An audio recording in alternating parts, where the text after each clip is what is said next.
Film બનાવી છે. Okay. અને એ થોડું એનું બજેટ વધારે હતું, એટલે અમને ફર્સ્ટ ટાઈમ તરીકે કોઈ એટલું બજેટ આપવા રેડી હતું નહીં. એટલે અમે 3 વર્ષથી એવા પેક હતા, ભરાયેલા હતા, અને ઇન્ફ્લક્સ એટલું આવતું હતું અંદરથી, કારણ કે કંઈક બનાવવું પડશે, કંઈક ક્રિએટ કરવું પડશે. અને અંકિત કીધું કે મને કઈ નહીં, મને એક એક્ટર આપો, મને એક કેમેરો આપો, મને ખાલી ઘર આપો, હું શૂટ કરી લઈશ, મારે કંઈક બનાવવું છે. આ થોટ થી, આ ફિલ્મનો થોટ સૌથી પહેલો આ હતો કે મારે કંઈક બનાવવું છે. બરાબર. કે મારી પાસે કઈ જ નહીં હોય ને, કઈ પૈસા નહીં હોય, મને ખાલી કેમેરો આપી દો, એક્ટર આપી દો, હું શૂટ કરી લઈશ.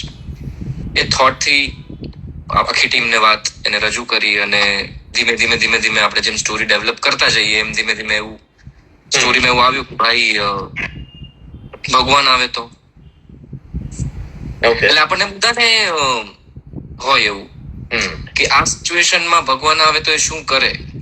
બરોબર, આપણે કદાચ ઘણી વખતે ચેટ જીપીટી માં પૂછી લેતા હોઈએ છીએ કે આ ને આ વ્યક્તિ કેવી રીતે વાત કરે, રાઈટ? તો એ જે રેન્ડમ થોટ જે દિમાગમાં આવ્યો કે ભગવાન આવે તો એ શું કરે, થોટ થી આખી પ્રોસેસ ફરીથી ચાલુ થઈ, અને આખી સ્ટોરી લખાઈ.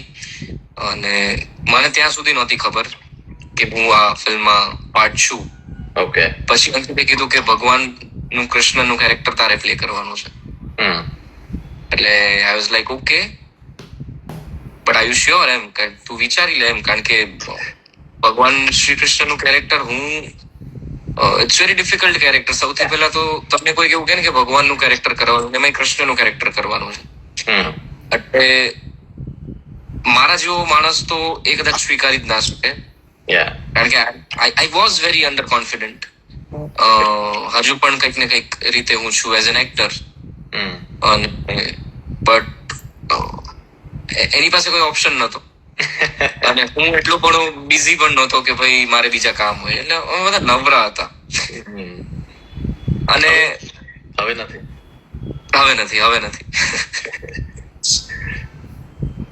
પણ કઈ વાંધો નહીં, બસ આવી ગયું માથે તો હવે કરવું જ પડશે, બીજો કોઈ ઓપ્શન નતો. એ વિચાર સાથે કૂદી પડ્યા, કરવાનું જ છે. અને પછી ધીમે ધીમે ધીમે ધીમે બીજા બધા કેરેક્ટર્સમાં એવું હોય છે કે બીજા બધા કેરેક્ટર્સ જે હું પ્લે કરું ને એ મારું ક્રિએશન છે, એ હું ક્રિએટ કરું છું, રાઈટ? આ character I can't create, it's already there. ને એ કેરેક્ટર તો નહીં, પણ એમને આપણને બધાને ક્રિએટ કરે છે. That's true. That's very true. તો એ પ્રોસેસ કઈ રીતે કરવાની? તો થોડું મારું દિમાગ ગયું એમાં, થોડું મેં વિચાર્યું કે ભાઈ આ કઈ રીતે ક્રેક કરીશું, એમ. અને આમાં મારી પાસે ફેલ થવાનો સ્કોપ નતો, ટુ બી વેરી ઓનેસ્ટ, કે હું આઈ કાન્ટ ફેલ. બીજા કેરેક્ટર્સમાં હું ફેલ થઉં તો લોકો આવીને મને કે તે બહુ ખરાબ એક્ટિંગ કરી છે, પ્લીઝ બીજી વાર આવું ના કરતો. ઓકે ભાઈ, તે આ બહુ ખરાબ કર્યું છે, પણ આમાં હું ના કરી શકું, એમ. આમાં સ્કોપ જ નથી. ને પછી એવું વિચાર્યું કે બધાના ઇમેજિનેશનમાં ને બધાના દિમાગમાં પોતપોતાના ભગવાન છે. કરેક્ટ. એની સાથે પર્સનલ રિલેશન છે, એમની સાથે કંઈક ને કંઈક રીતે વાત કરતા હશે, કોઈક ભાઈબંધ તરીકે વાત કરતા હશે, કોઈક પપ્પા માનીને વાત કરતા હશે, જેમ પપ્પા સાથે વાત કરીએ, કોઈક મમ્મી માનીને વાત કરતા હશે. એટલે બધા પાસે એક પર્સનલ રિલેશન છે ભગવાન સાથેનો. બરોબર.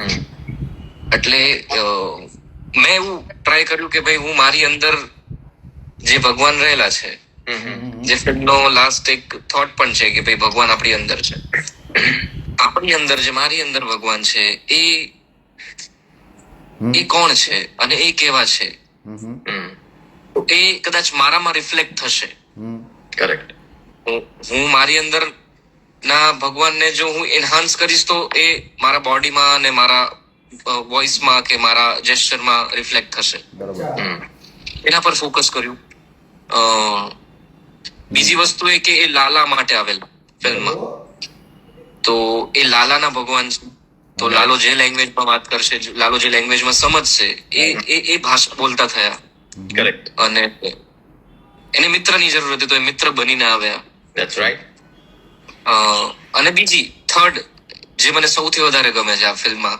એવું નથી કે આ મેં પ્લે કર્યું છે એટલે કહું છું, આ કોઈ બીજો એક્ટર બી પ્લે કરતો તો મને આજે અંકિત અને અમારા બધાનું જે એક ડિસ્કશન થયું હતું ને, એ બહુ ઇન્ટરેસ્ટિંગ અને બહુ જ પેલું કહેવાય ને કે જે લોકોને અત્યારે ગમી રહ્યું છે, કે કૃષ્ણની વનરેબલ સાઈડ જે આમાં જોવા મળે છે. ઓકે. કે દર વખતે કેવું હોય કે ઇટ્સ વન વે કોન્વર્ઝેશન, કે તમે કેમ આવું કર્યું, કાં તો મને આ જોઈએ છે, મને અપાવજો પ્લીઝ, મારી સાથે રહેજો. સામેથી કોઈ રિપ્લાય નથી. Correct, that's true. Right. It's આપણે ખાલી થ્રો કરીએ છીએ એક વોઇસ કાં તો એક ઈચ્છા કે વોટ એવર, ફરિયાદ. પણ આમાં સામે તમારી જોડે વાત કરે છે, અને એ વાત કરે છે તો એ શું ફીલ કરતા હશે એમ. એમના કોઈ ભક્ત જોડે વાત કરે તો એ શું ફીલ કરતા હશે. તો એ વનરેબલ થાય છે, એને મજા આવે છે, એ દુઃખી બી થાય છે, એ લાલાને જોઈને દુઃખી પણ થાય છે કે ભાઈ આ આવી સિચ્યુએશનમાં છે, આને અત્યારે વોર્મથની જરૂર છે, આને અત્યારે હગ કરવાની જરૂર છે, તો એ હગ પણ કરે છે, એ રડે પણ છે લાલા માટે. એટલે આ જે સાઈડ જે એક્સપ્લોર થઈ છે ને, એ બહુ જ ઇન્ટરેસ્ટિંગ છે, અને કદાચ લોકોને એ જેટલું અડી રહ્યું છે ને, એ જેટલું ટચ થઈ રહ્યું છે ને, કે એટલું પર્સનલ ફીલ થાય છે.